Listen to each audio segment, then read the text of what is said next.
Greetings, book lovers everywhere, and welcome to E-Train Talks. I'm E-Train, and I am so excited for this interview.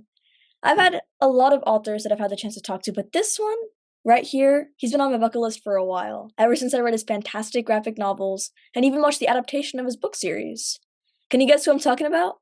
Well, I have the extraordinary chance to interview an award-winning writer whose imagination knows no bounds, and whose books take us away in fantastical and imaginative, fun-filled middle-grade adventures. He's an absolute legend in the book world, and long story short, this is Max Brallier. Max is the #1 New York Times, USA Today, and Wall Street Journal best-selling author, more than 50 books. But the one that pretty much everyone knows him for is The Last Kids on Earth. And it has 10 million copies in print. But along with that, Max has done a lot of other cool things in his life. He even has books under a new pen name. He's written books for Scholastic and all kinds of different publishers. And now, without further delay, I'm so excited to introduce all of you to Max. Welcome and thanks for joining me. Thank you for having me. Yeah. Introduction. Thank you. Thank you. So the main book that we're going to be talking about today is The Last Comics on Earth, Too Many Villains, which is the sequel. And the sequel always has to be bigger and better than the first book. And in my opinion, I think it really was. So before we really get into some deeper questions about the book, why don't you just tell us all what The Last Comics on Earth, Too Many Villains is about? So, the last comics on Earth, like the first, this is the second book. It's a kind of like spin-off series from The Last Kids on Earth, where we took like the characters from Last Kids and sort of thought about like what if they were like writing their own graphic novels, their own comic books, and what would that look like? What would that be like? And so all the books in the last comic series, we're working on number 3 right now. It's something that the kids have created. It's like, okay, they sat down and Jack, June, Quentin, Dirk, made their own comic book, and they imagine themselves as superheroes, and they write and draw superhero adventures for themselves in this made-up world of apocalyptia they've created. And they fight bad guys, and there's lots of weird monsters and creatures, and it's like really kind of silly, zany, goofy, much more so than the main series. And so Too Many Villains is about they discover, like, they're sort of asking themselves, like, all like supervillains always have these big plans, these really big evil plans. Where do they come from? Because supervillains aren't that smart, but they have like these brilliant plans, but then they never work. And they discover there's like one character, one villain behind every evil plan ever, and they have to then sort of face off with that villain, Mister. Well, I don't want to spoil it. And no spoilers, no spoilers. So, The Last Comics on Earth is really interesting because it kind of breaks the fourth wall in the sense that all your characters are writing their own story, and the words and the pictures that they draw and they create, they're onto our page. And so it's just such a cool and fun writing style, and it gives readers a sneak peek into what it's like to craft a story. So how did the idea come to you to sort of, I guess, have the characters write the story in a sense for you? Yeah, it's sort of like you said, like where the characters craft the story, right? Yeah. It was thinking about like, oh, like what would they create, and then also like when I'm writing, it's sort of like giving the characters like my job. So it's like, okay, like I'm sitting here, I'm writing these books. I'm writing Last Kids on Earth, and I'm like, and that came like I became a writer because I spent all this time as a kid like writing stuff that I liked, and I would do it with my friends too. Like we'd write our own comic books, and we'd sit and we'd draw them together and stuff after school and during school and summer vacation.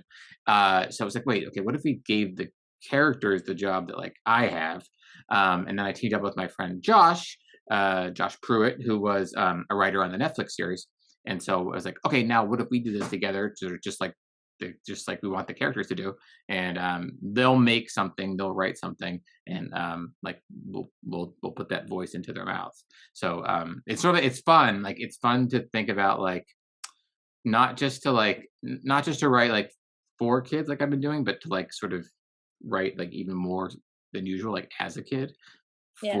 for kids, and like imagine like thinking about like the stuff that I would have made when I was as old as they are, and like doing like all like because it's a superhero story, it's so much fun to be like, my power would be this, my power would be this, and then like that's too strong, Jack. Like you can't, that's too many powers, and like no, like but it'd be cool. I want that, like all that stuff that like I would do like with my buddies when I was a kid, like doing that all again now, like through these characters.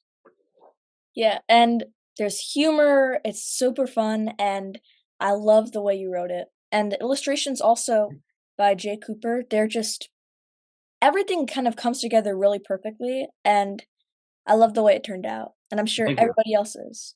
I hope so. I Jay is awesome. Like we got really, so I've known Jay for a long time, and but I never worked with him, but I knew him, and like I loved all his stuff. And then when we started to like think about this, I knew that like he'd be perfect to like draw like in the style of a kid, sort of, but like but like yeah, like in the style of a kid, and also like he takes every panel, every page is like so filled with like little jokes that like you don't see in the first read through, or little stuff in the background, like all these sort of little things that like when I go through and when I read the finished book, I'm like, wait a second, there's like a million more things in here than like I realized the first time through. He just has this like gift of being able to like just jam a page full of like jokes and little like details that you would miss, and like it's the best part of it. When doing the new book, Too Many Villains, when me and Josh were writing it, we were like, okay, this time we're just going to sort of like like create settings and situations where Jay can go nuts and just make whatever like he like just like really like run wild, because like that's like, sort of like get out of his way and let him be amazing. Yeah. And this was really, really a wild book. And the next question is just, it's kind of a general question, but I do think it's one that I've personally always been really like fascinated by. So there are just so many names. I guess yeah, there's so many names in the last comics on Earth, and every book really. Names are so they seem so easy to come up with, but they can also be really hard. It's So hard. you have everything you could think of. You have the Dastardly Duo plus one. That's the big group of supervillains. Not the one. Well, that's not really a spoiler, but kind of is. So it's my fault. They no, that's not what they're the opening scene. Yeah. Uh, but then there's more. Yeah, then like Yeah. then kind of comes back around. Yeah, Yeah. but So how do you come up with the names that for all it of your characters? it depends. Sometimes they'll just like come to me. Um, but I feel like more often than not, like I have to like really like sit down and like try hard to come up with good names now. Mhm. Like, there's a couple like I have like things where like for the main series, whenever I try to come up with a new bad guy name or like a monster creature, for some reason like I default to like the letter G, and I'm like I can't just keep doing G characters. Uh, and like also like in Last Kids, like Jack and June are like two. Like Jack's the main character and June's one of the one of the four main characters, but they both have J names and they both have four letters, which is like not great writing, and I should have realized that. Like it's gonna be, it's like it just like kind of complicates things. So like if I could go back and do it, I would have, I don't know, made given like one of them a slightly different name. But I spent a lot of time thinking about like what sounds like would be fun to say. Sometimes like names that look funny on the page are cool. Um, I'll poke around stuff online. There's like name generators you can go to for like I think it's like originally for like Dungeons and Dragons players where it's like I need like a new demon. And so like I'll play around with those, but I like to, even then if it gives you a list of 100 names, like I like to like use as inspiration, but I don't like to just take them, even if it's Yeah. like for free, like for if it's for writers. 'Cause I still want to make it my own, even if it's if it's like a name generator thing. So like I'll look at that stuff. Sometimes I'll just like be like, okay, I haven't used R yet for the well that's Rezok. I haven't used B yet. No, it's Bartle. So like I haven't used C yet. See, that's the problem. I haven't used C yet, and then I'll like try to figure out like, okay, what's the C name, and look at different stuff. But I want stuff that's like fun to say, and Yeah. especially with Last Comics as opposed to Last Kids, like sort of funny looking, and like the word itself like makes you is like some words like look different than other words. So yeah, like a lot of just sort of a lot of trial and error. The Last Kids on Earth was adapted into a Netflix animated series, which, of course, as a lot of us know, it won an Emmy, which is a daytime Emmy, which is super duper awesome. So, I mean, Round of applause, everybody. Gotta give him some props. So, what was the process like turning the graphic novel into a TV series? And as the author of the book originally, how much say did you have? It was the process was a process, but like good. Like I had a lot lucky. I had like a lot of say in it. It wasn't like I just sort of handed it off to somebody else. Yeah. Um, but I was sort of involved every step of the way. One of six writers in a writer's room.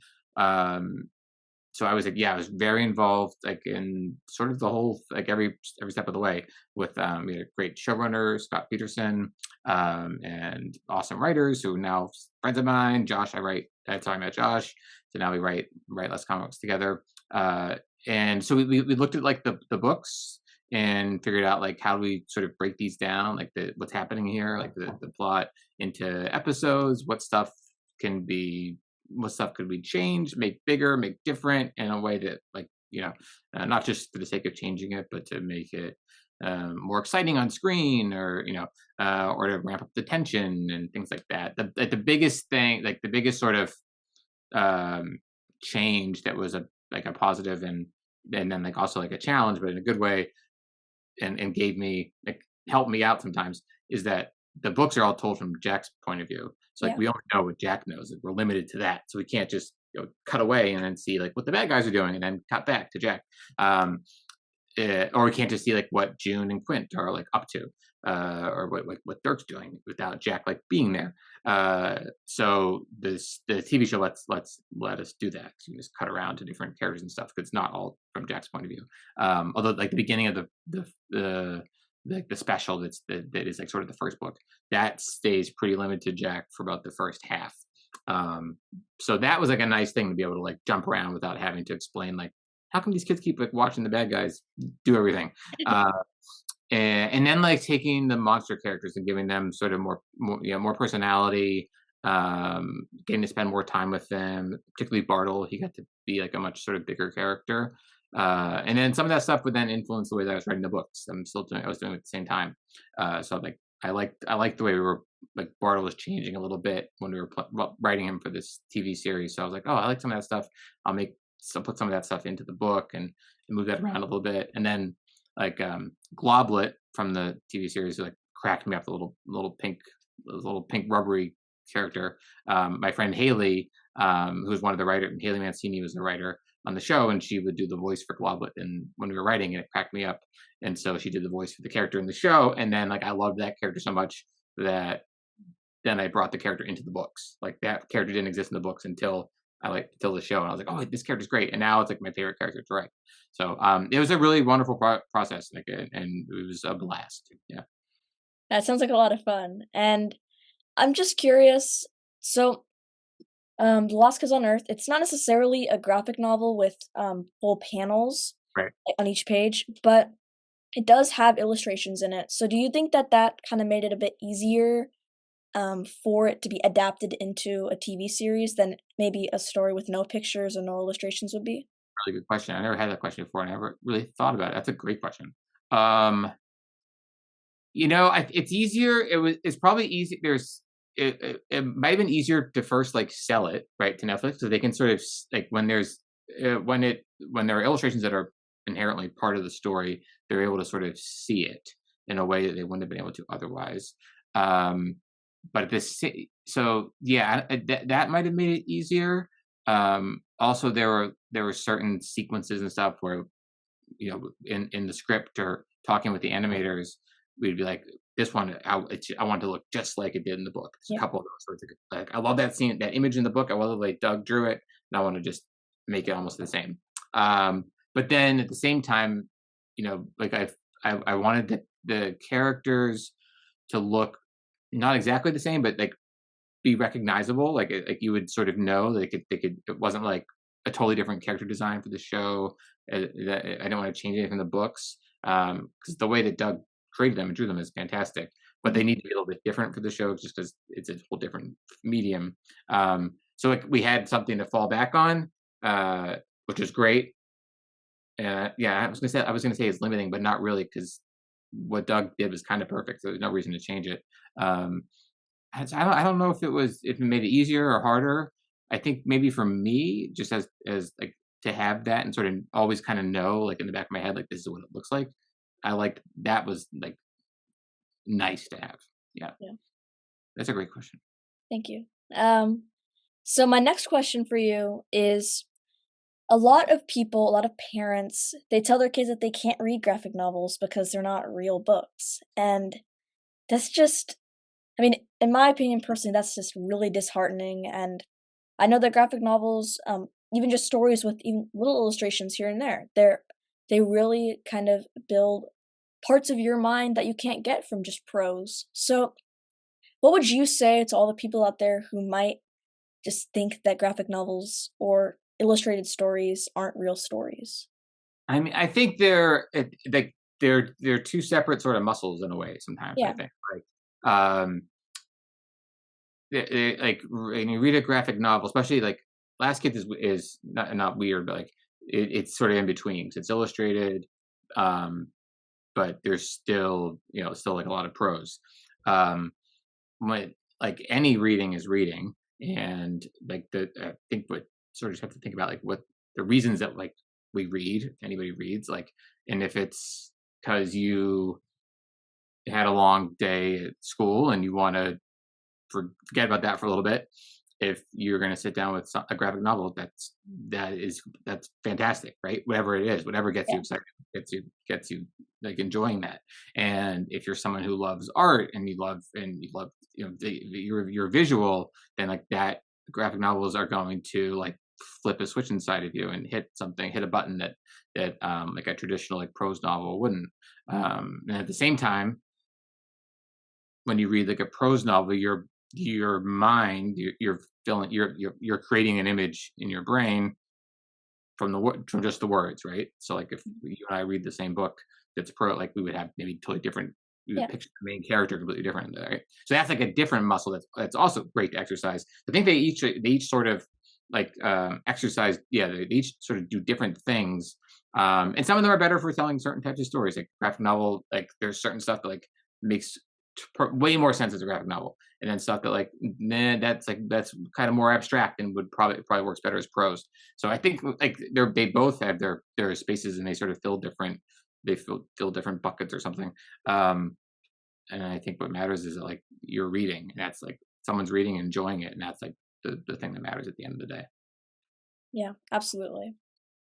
So my next question for you is kind of continuing with The Last Kids on Earth, and also The Last Comics on Earth. So they're packed and filled with colorful illustrations, but The Last Comics on Earth specifically is a little bit different of a process than The Last Kids on Earth. Yeah. So it's a fully colored illustrated Yeah. story, and so you have you as the author, you also have the illustrator, but then you also have a color artist, a person who adds all the color to the story. So how do you feel that that sort of process of kind of having 3 steps in a way of getting your story into motion versus, black and white pictures, how does that kind of differ and make the story better or worse? Um, it's not so much that the steps change it, like knowing that it's a like a that it's the color. I mean, I don't. I was gonna say the color is an afterthought, but that's not accurate at all. But like, I don't know a lot about color. Like I sort of like kind of know like what I like. I can visualize it, but Mhm. the the color sort of goes off and does their thing and makes it look amazing. But but I'm not sort of being like, oh, here's a couple notes on this or not. It's more just like they go and make it fantastic. Mhm. But writing it, knowing that it is a fully paneled graphic novel, it's a totally different writing process because it's more like a movie script than it does there's than it does like a regular manuscript or like a prose novel or even like a regular Last Kids book, which is like a hybrid where it's illustrated like we're talking about, but there's also a lot of prose. That still, when I'm writing that, it looks like a regular manuscript for any book, except there are little spaces where it's like a little break where it says illustration, and I Mhm. describe I'm kind of picturing the illustration. But Last Comics, it's like sort of like writing movie scripts, so it's very different, and it's a different way of thinking about the storytelling because it's like, okay, wait. when the page turns, you want to see a big image here, or like this is going to be a reveal, and like we don't want to have too many panels on a page, which I'm definitely guilty of a lot. Being like, I'll just cram all this in here. That just makes Jay's job harder and makes the reader's job harder too. So it's a different way of writing and thinking that I feel like I'm still getting used to. Much more like I feel much more comfortable still writing prose, even though writing, I was gonna say it should be easier, but no, it's not easier. But if there's like less words, which is nice. But it's not easier at all. It's just a different way of doing it when you're writing like a comic book panel, comic book type thing. Um, and I think I feel like there's more back and forth with the illustrator with Jay on Last Comics, because we have to figure out for each new book. It's like, okay, there's a bunch of new bad guys.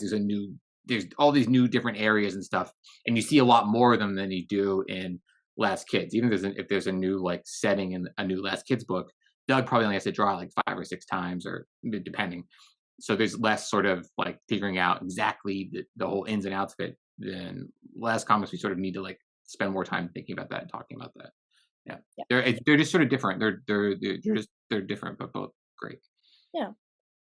So there is something that I wanted to bring up in the Lost Comics on Earth two Uh-oh. ones. And no, it's not a bad thing. It's Oh not boy, a bad thing. it sounded like I was with my teacher back in. One thing I want to bring up about your report No, no, card. no.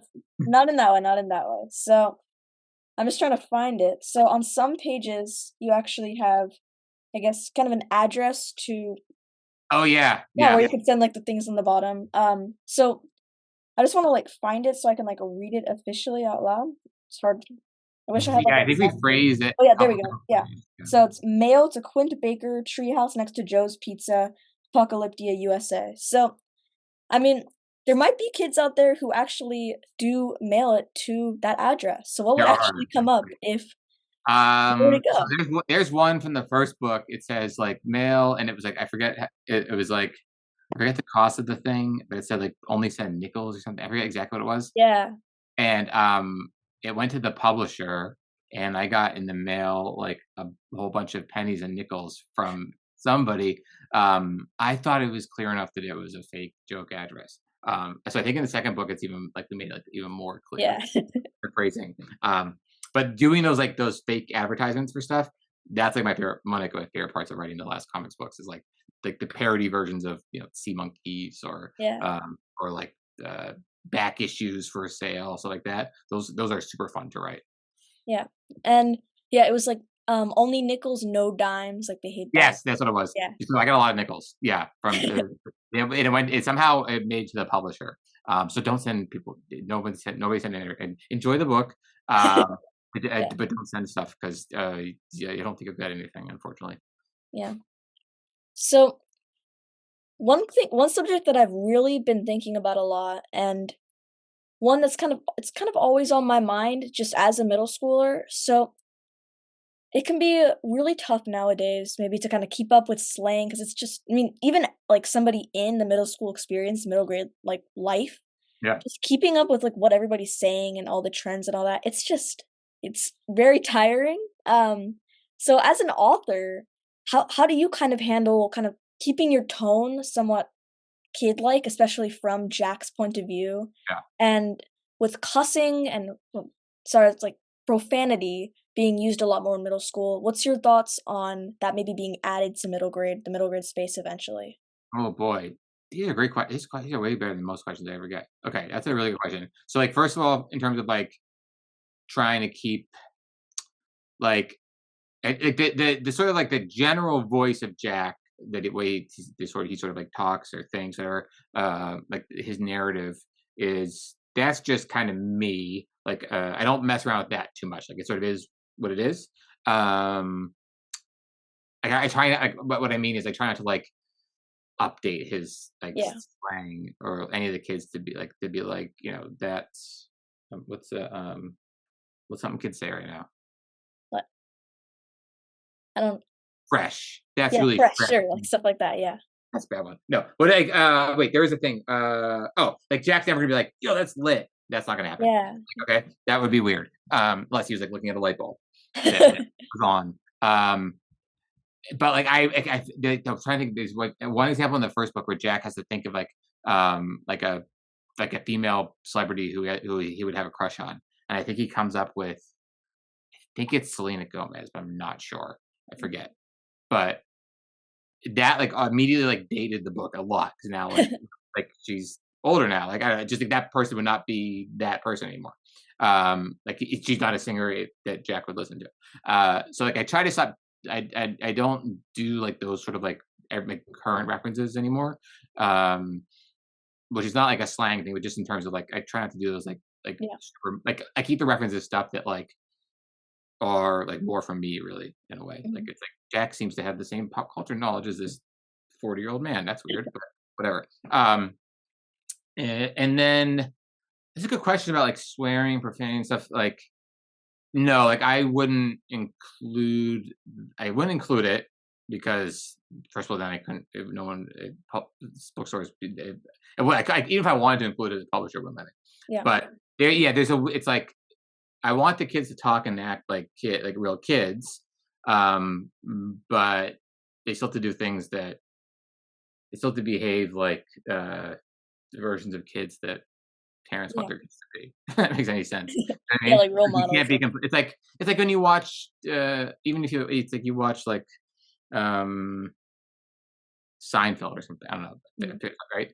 And that's a show, and they're about people in their 30s, and they're grown ups, uh, and they live in New York City, but they never swear because they're not allowed to swear on NBC when it was on TV, right? So it's like you sort of like suspend your disbelief a little bit. Um, Yeah. yeah, that's a great question. Yeah. Yeah, and plus, I don't think, Jack would really be able to keep up with all the trends because there's this zombie apocalypse thing. Yeah, Um, exactly. yeah, That's the other point too. Is that everything would be? I had that issue where it's like everything would be stuck right in yeah, like 2016 when the first book came out. But then there's like times where like I want to like reference like a Marvel movie, and I'm like, wait a second, I think that came out in 2018. Like yeah, there's like a weird like sort of sliding timeline where it's always like when a new book comes out, like whenever a new book comes out, it's been like probably like about a year and a half in the mhm, book timeline since the apocalypse happened, and I always figure that's like 1 year and a half ago. You know what I mean? Um, yeah, they never reference like a recent election or something because that would immediately like yeah mess it up. yeah, and I did see that, like, for a reference, you did kinda sneak in drip into the story, for, like, clothing. Oh I yeah, think, like that's more like making fun. That was that last comics. yeah, Okay, yeah, last comics is like a little bit different because I feel like I can make almost like uh be more like jokey with the prose and stuff like jokey with like the language and like yeah, make yeah that I feel more comfortable doing within like the last kids uh and also that I think that's like is something where it's like a burst or like a call out on the page, like in an mhm, illustration.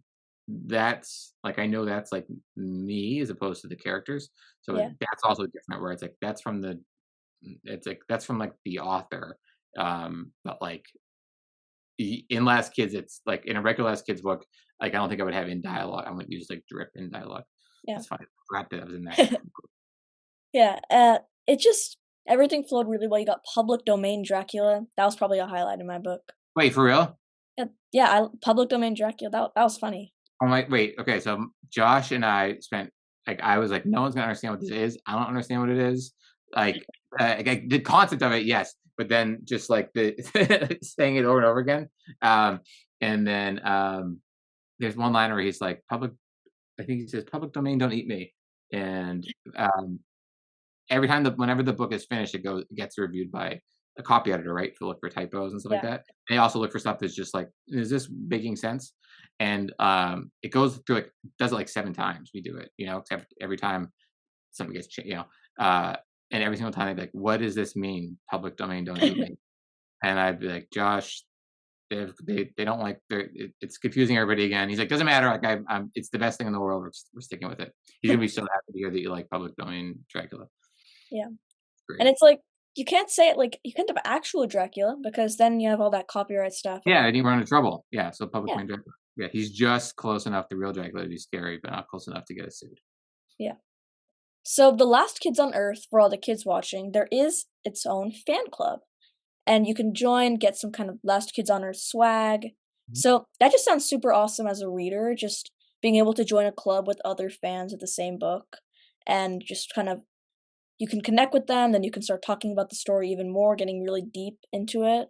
So, how did the fan club begin? And if anybody here is interested, how can you join? And who can The, join?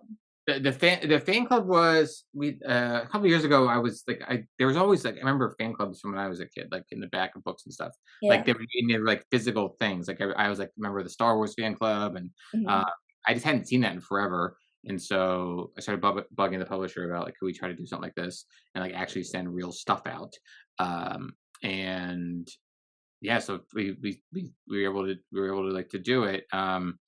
And let's see, I've how you, there's I think if you just like I always like end up googling up. When I need to see the page. I Google like Last Kids Fan Club. There's like an ad in the back of every book now that has like where to sign up and stuff. And then we used to send out like a ton of free stuff, like physical stuff, but Mhm. then there were too many fans. It was became too expensive. So now, but we still send out like actual stuff whenever a new book comes out. But I think whenever a new book comes out and whenever you sign up, you get something. So, and then like we just sent out the most recent fan club email, and I wrote a little thing for it, and just like some behind the scene photos and stuff. It's fun to do, and like I love the little card that goes. You get a little card that goes in your wallet. It's cool looking, I like that Yeah. stuff. It's not less comics on Earth too many villains anymore, it's too many fans. Good. Hey, I like that. Yeah. Oh, I'm gonna use that. It's good. So, my next question for you is something that we're pretty much all wondering as fans of your books. So, you have a lot of stories out, but we're also interested in what stories you have to come. So, are you able to share any sneak peeks of writing projects that are going on? Maybe like a little bit of Mhm. just kind of extra information that all of us are kind of dying to know. So right now I'm working on. Josh and I are about to finish it's tomorrow. I think definitely by Friday, or else I'm in trouble. Last Comics 3 final draft of the manuscript. That'll go to Jay, start drawing, and then we don't have a title yet. We always have titles, and then right now I'm working on Last Kids 10. So that's the follow up to Monster Dimension. Monster Dimension ended like on a big cliffhanger, so it'll be good to be like, here's what happened. Like I feel like I don't like making people wait like that. They ended on a cliffhanger, but I sort of had to because it worked out that way. Yeah. So I feel bad like making people wait that long for a cliffhanger. Like I wouldn't like that as a fan. So I feel like I'm being a jerk. I don't need to be. So I'm excited to if, like sort of like finish let people finish that scene and to figure see what happens, and then that book's gonna end with like a big um sort of like we're in like the big final, sort of like right into the big final action. So I'm super excited for people to read book 10, and I'm like halfway done writing it. Mm. I'll be done with like a complete first draft in like a month, and another month after that it'll go to Doug to start drawing that, and then we're going to start working on Last Comics 4 next couple months, and then I'm going right into Last Kids 11 after that. And then there's a couple other things that I can't share. Some are not exciting, so nobody cares that I can't share them. There's one thing that is kind of cool, but I don't know yet, so I'm not going to say anything, so I don't get Mm. in trouble. Yeah. Yeah. Oh, I'm doing another book in my book. What's it gonna be? Book number 4? Is it 4? 4 or 5, and I write a series called Mr. Shivers, which is like spooky stories that it's like my favorite thing to write because they're really really short, but they're actually like scary. Um, it's book 5. I think it's book 5. Mr. Shivers. I'm about to start that next week. All right. So, this is the question that I've asked every single person I've interviewed. If you could be or meet any literary character, so it could be maybe your favorite author of all time, maybe your favorite book character of all time. If you could be them or maybe meet them, whichever one that you prefer, who would it be and why? Oh, I'm really bad at these questions. Who else have you asked, and what answer have they given? I've asked people. I cannot remember anything. I think the most popular is like Hermione Granger. Um, Hmm. Maybe like second is maybe like Winnie the Pooh. There's a lot Oh, of various. wait. Oh, so it's right. Sorry, I was It thinking. could be Sorry. like an author or a book character. Okay.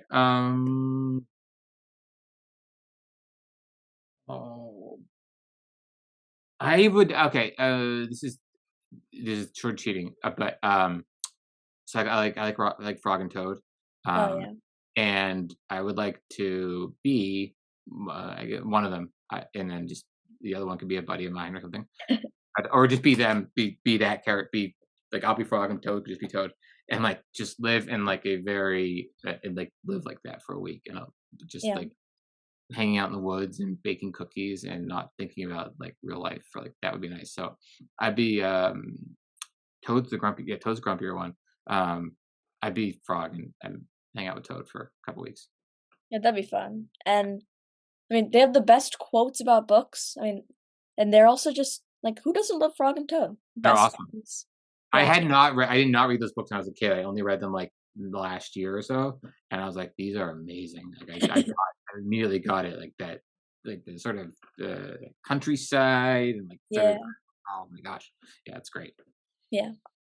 So, thank you so much for joining me today, Max. Your answers to my questions have been great. And Your questions were great. Those are seriously very good questions. Like I get, I feel like I usually get not like I'm always being interviewed, but like when I do, it's like often this. There's some very those. There's a couple of those that are good thinkers I've never got before. Thank you. I do my best. You did a good job. Thanks. So, this is going to be an interview that I won't soon forget, and I'm sure all of you won't forget as well, because for sure after this interview, you're going to buy some of Max's books, right? Or get them from your local bookstore, library, wherever books are sold. You're going to do that, right? It would make Max pretty sad, wouldn't it? Yes, buy the books. Yeah. So, everybody, this has been my talk with the one and only author extraordinaire, Max Brallier. And I hope everybody has an amazing day. Keep on reading, and I'll see you all in the next one. Bye.